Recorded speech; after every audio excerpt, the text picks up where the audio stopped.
പുതിയൊരു വീഡിയോയിലേക്ക് എല്ലാവർക്കും വീണ്ടും സ്വാഗതം. ഇന്ന് നമുക്ക് ബട്ടർ നാൻ എങ്ങനെയാണ് ഉണ്ടാക്കിയെടുക്കുന്നത് നോക്കാം. നമുക്ക് ചില്ലി ചിക്കൻ്റെ കൂടെയും അതുപോലെ തന്നെ കടായി ചിക്കൻ്റെ കൂടെയൊക്കെ സെർവ് ചെയ്യാൻ പറ്റിയിട്ടുള്ള നല്ല സോഫ്റ്റ് ആയിട്ടുള്ളൊരു ബട്ടർ നാനാണ്. ഇതെന്തെങ്കിലും പാർട്ടി ഉണ്ടെങ്കിലോ ഇല്ലെങ്കിൽ ബ്രേക്ക്ഫാസ്റ്റ് ആയിട്ടും ഡിന്നറായിട്ടും ഒക്കെ ഉണ്ടാക്കിയെടുക്കാം. അപ്പോൾ ഇതെങ്ങനെയാണ് ഉണ്ടാക്കിയെടുക്കുന്നത് നോക്കാം.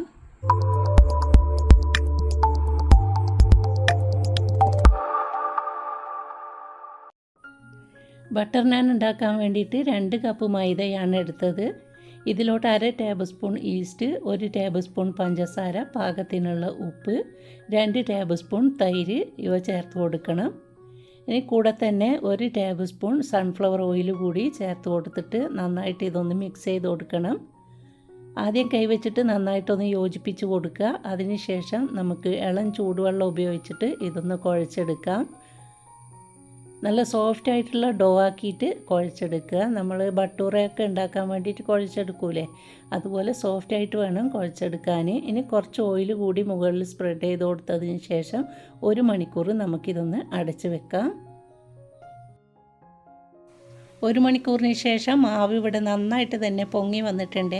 ഇനി കൈവച്ചിട്ട് വീണ്ടും ഒന്ന് മിക്സ് ചെയ്ത് കൊടുക്കുക. അതിനുശേഷം നമുക്കിതുപോലെ ബോൾസാക്കി എടുക്കണം. ഇനി കൗണ്ടർ ടോപ്പിലോട്ട് കുറച്ചുകൂടി മൈദയൊന്ന് തൂവിയിട്ട് ഇത് നമുക്ക് പരത്തിയെടുക്കാം. ഇത് നമുക്ക് ഇതുപോലെ നീളത്തിലും പരത്തിയെടുക്കാം, ഇല്ലെങ്കിൽ റൗണ്ട് ഷേപ്പിലും പരത്തിയെടുക്കാം. കുറച്ചൊന്ന് പരത്തിയതിന് ശേഷം കുറച്ച് മല്ലിയില കട്ടാക്കിയിട്ട് ഇതുപോലെ ഇട്ട് കൊടുക്കുന്നുണ്ട്. കൂടെ തന്നെ നമുക്ക് കറുത്ത എള്ള് വേണമെങ്കിൽ അതുകൂടി ഇട്ട് കൊടുക്കാം.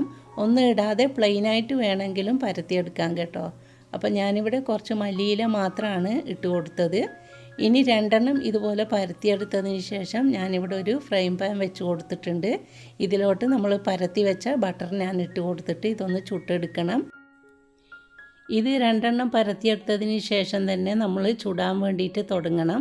അപ്പോൾ ഈ 2 ചുട്ടെടുക്കുന്ന സമയം കൊണ്ട് ബാക്കിയുള്ള 2 പരത്തിയെടുത്താൽ മതി. നമുക്കിപ്പോൾ 2 കപ്പ് മൈദ വെച്ചിട്ട് ഒരു 12ഓളം ബട്ടർ നാൻ ഉണ്ടാക്കിയെടുക്കാൻ പറ്റും. അപ്പോൾ ഇതൊന്ന് തിരിച്ചിട്ട് കൊടുത്തതിന് ശേഷം മെൽട്ടാക്കിയ ബട്ടർ ഇതിൻ്റെ മുകളിൽ ബ്രഷ് ചെയ്ത് കൊടുക്കുന്നുണ്ട്.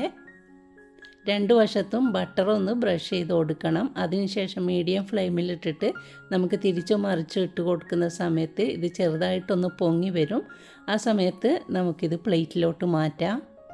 വളരെ ഈസിയാണ് ഉണ്ടാക്കിയെടുക്കാൻ വേണ്ടിയിട്ട്. മാവ് കുഴച്ചിട്ട് 1 മണിക്കൂർ റെസ്റ്റ് ചെയ്യാൻ വെക്കണം എന്നുള്ള ആ ഒരു പണി മാത്രമേ ഉള്ളൂ. ചപ്പാത്തിയേക്കാൾ എളുപ്പമാണ് നമുക്ക് ബട്ടർ നാൻ ഉണ്ടാക്കിയെടുക്കാൻ വേണ്ടിയിട്ട്. അപ്പോൾ ഇതിവിടെ റെഡി ആയിട്ടുണ്ട്. ഇനി നമുക്കിതൊരു പ്ലേറ്റിലോട്ട് മാറ്റിയതിന് ശേഷം ബാക്കിയുള്ളതും ഇതുപോലെ തന്നെ ചുട്ടെടുക്കാം. അപ്പോൾ ഇതിൻ്റെ കൂടെ കറിയായിട്ട് നമുക്ക് ചില്ലി ചിക്കനോ കടായി ചിക്കനോ എന്ത് വേണമെങ്കിലും ഉണ്ടാക്കിയെടുക്കാം. ഞാനിതിൻ്റെ കൂടെ ചില്ലി ചിക്കനാണ് ഉണ്ടാക്കിയത്. അപ്പോൾ അതിൻ്റെ വീഡിയോ ഇതിൽ ഇൻക്ലൂഡ് ചെയ്തിട്ടില്ല. അത് അടുത്ത ദിവസം ഞാൻ അപ്ലോഡ് ചെയ്യാം. എല്ലാം കൂടിയാവുമ്പോൾ വീഡിയോയുടെ ലെങ്ത്ത് കൂടും, അതുകൊണ്ടാണ്. അപ്പോൾ എല്ലാവരും ഈ ഒരു ബട്ടർ നാൻ ഒരിക്കലെങ്കിലും ഉണ്ടാക്കി നോക്കണം. നല്ല സോഫ്റ്റ് ആയിട്ടുള്ള അടിപൊളി ബട്ടർ നാനാണ്.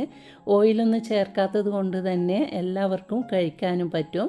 ഇത് നമുക്ക് മൈദക്ക് പകരം ഗോതമ്പ് പൊടിയും എടുക്കാവുന്നതാണ്. പക്ഷേ ഈ ഒരു പെർഫെക്റ്റ് ബട്ടർ നാൻ കിട്ടണമെങ്കിൽ മൈദ തന്നെയാണ് നല്ലത്. അതുകൊണ്ടാണ് ഞാൻ മൈദ എടുത്തത്. അപ്പോൾ നമ്മുടെ ബട്ടർ നാൻ ഇവിടെ മുഴുവനായിട്ടും ഉണ്ടാക്കിയെടുത്തിട്ടുണ്ട്. കാണുമ്പോൾ തന്നെ അറിയാം നല്ല സോഫ്റ്റ് ആണെന്ന്. അപ്പോൾ ഞാനിതൊന്ന് കട്ട് ചെയ്തിട്ടും കാണിക്കുന്നുണ്ട്. അപ്പോൾ എല്ലാവരും ഒന്ന് ട്രൈ ചെയ്ത് നോക്കിയിട്ട് നിങ്ങളുടെ ഫീഡ്ബാക്ക് അറിയിക്കുക. ഇഷ്ടമായിട്ടുണ്ടെങ്കിൽ ലൈക്ക് ചെയ്യാനും നിങ്ങളുടെ അഭിപ്രായം അറിയിക്കാനും മറക്കല്ലേ.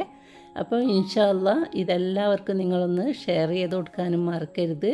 വീണ്ടും വരാം നല്ലൊരു വീഡിയോയുമായിട്ട്. അതുവരെ എല്ലാവർക്കും അസ്സലാമു അലൈക്കും. Thank you.